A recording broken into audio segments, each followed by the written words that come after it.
Dr. Leonard Harcourt had always been a man of impossible ambitions and unfortunate typos. At 40, he was the kind of genius who had built things that made other geniuses either worship him or quietly wish he'd trip over a toaster cord. His cluttered lab smelled faintly of coffee, ozone, and the faint despair of unpaid electricity bills. He had done it finally. The culmination of years of insomnia and too much instant ramen. The biomorph nexus, a sleek silver pod that looked part canning bed, part sci-fi coffin, capable of rewriting human biology through quantum biosynthesis. Theoretically, one could change height, muscle density, even organ efficiency, all through commands sent from a smartphone app. The future of humanity, Leonard muttered proudly, adjusting his fog glasses as he swiped through the sleek control interface he'd coded himself. No more plastic surgery, no more aging, no more. He paused to sip lukewarm coffee, bad hair days. His hand trembled as he typed the activation phrase into his phone. I want to be the best genius. It was poetic, fitting, the phrase that would sync his genetic signature to the machine's power. But his thumbs were clumsy, and the infernal autocorrect, his greatest foe since graduate school, blinked with malevolent cheer. The line changed before his weary eyes. I want to be the best girl. No, no, no, wait. He yelped, stabbing at the screen, but it was too late. The pod hissed open, bathing him in a halo of blue light. His body felt like it was being kneaded by invisible hands, stretched, reshaped, rewritten on a molecular level. His bones softened, hair cascaded down his shoulders like dark silk. And his chest, oh dear God, his chest began expanding like two proud balloons at a parade of humiliation. When the transformation ended, the lab was silent except for the faint hum of the biomorph nexus cooling down and the slow, disbelieving gasp of the new Dr. Leonard Harcourt. Standing before the cracked mirror, she blinked. The reflection was a brunette woman, about 40, with soft, intelligent eyes, flawless skin, and an expression halfway between horror and scientific curiosity. Her beige cardigan hugged her upper body perfectly, and her pencil skirt outlined her hips in ways that made her brain short-circuit. Veiled pantyhose shimmered faintly under the lab's neon light. Oh, my. Her voice, smooth and feminine, rippled out like silk. What in the name of Einstein socks? She tried to adjust her glasses, only to realize they'd fallen off somewhere during her metamorphosis. Instead, she found herself brushing hair out of her face, fingers trembling as she felt her cheekbones. This is not the intended output, she muttered, then froze as the phone buzzed again. Congratulations. You are now the best girl. The app cheerfully added a sparkle emoji. You smug digital imp, she snapped, hurling the phone onto the workbench. But the motion caused an unfamiliar bounce and sway that made her freeze mid-yell. She stared down at her chest, which seemed to defy both gravity and reason. Oh, wonderful. The pinnacle of my scientific legacy, and I've turned myself into a walking HR hazard. She paced, heels clicking automatically. Wait, heels? When had she put those on? The machine must have auto-simulated an outfit fit for the personality type. Apparently, the algorithm had decided best girl meant business casual bombshell. She could already imagine the disaster headlines. Local scientist turned self into cougar with Wi-Fi connection. But deep inside the mortification, curiosity sparked. She picked up her phone carefully, scrolling through the biomorph settings. Fascinating.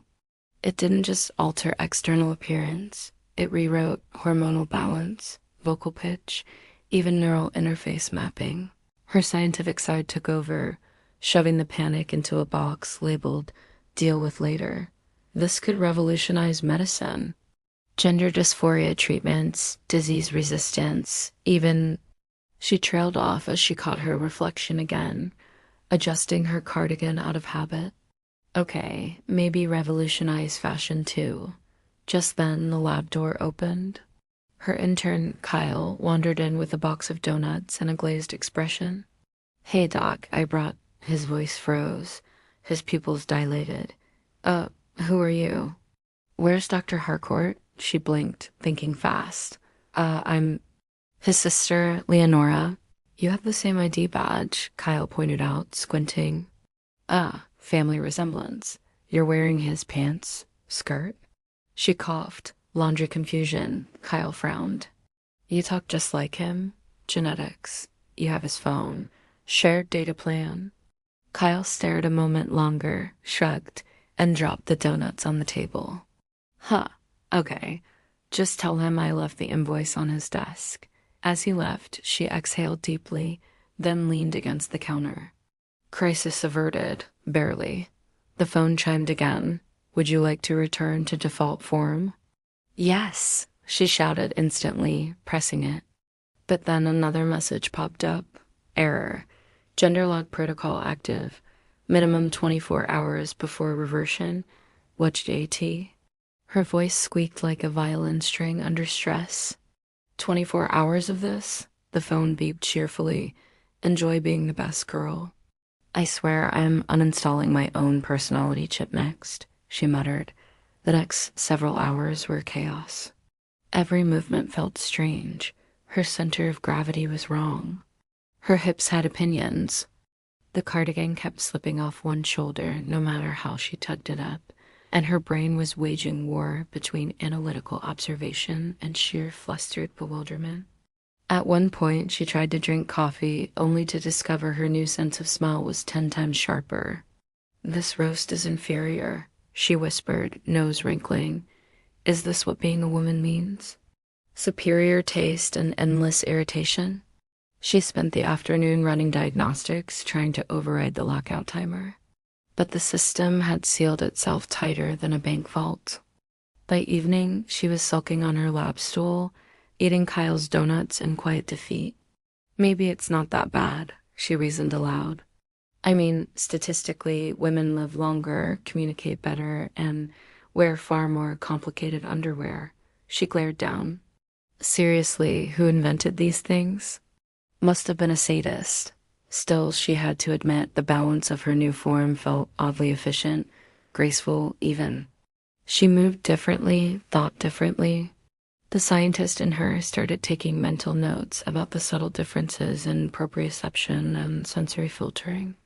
This could be an entire research paper, she murmured. Psychophysiological adaptation post-gender transformation, a case study. She grinned despite herself. If I'm going to be stuck like this, might as well win another Nobel. That's when the doorbell rang. She frowned. Nobody ever visited her house. She shuffled over, still getting used to the click of heels, and opened the door to find her neighbor, Mark, standing there holding a misdelivered package.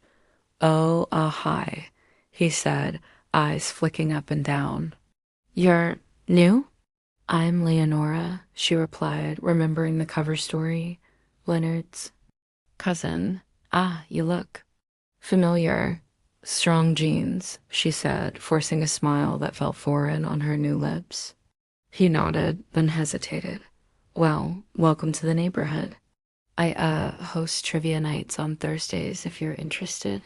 She almost laughed. Leonard Harcourt, genius inventor, invited to trivia night by the man who once asked if Wi-Fi worked better if you shouted at the router. But then, again, maybe she was curious. Perhaps, she said, tilting her head. I do like proving people wrong. He smiled. I'll count on it then. When the door closed, she leaned back, staring at her reflection in the hallway mirror. Something about the smile lingering there wasn't just the product of the transformation. It was strange, comfortable, maybe even freeing. Best girl, huh? She murmured. Well, phone, maybe you weren't entirely wrong. The next morning, the phone beeped again. Reversion available. Proceed. She stared at it for a long moment. The logical choice was obvious, but logic had built the machine, and logic had also let autocorrect turn her into a brunette in a cardigan. Maybe for once, logic could sit down and let chaos drive. She smirked, pressing, no. Confirmation. You choose to remain his best girl? Affirmative, she said, sipping her superior coffee like a queen of quantum chaos. The phone chimed happily. Achievement unlocked. Acceptance. Esha. And so Dr. Leonora Harcourt, formerly Leonard, inventor, genius, accidental beauty in beige, stepped out into the sunlight, heels clicking confidently, mind brimming with new ideas. The biomorph nexus had fulfilled its destiny, just not the one she'd expected. Humanity might never know its greatest scientific revolution began because of a single typo, but she would. And every time her phone auto-corrected something ridiculous, she'd just smile and whisper, "Thanks, autocomplete. You made me the best girl, after all."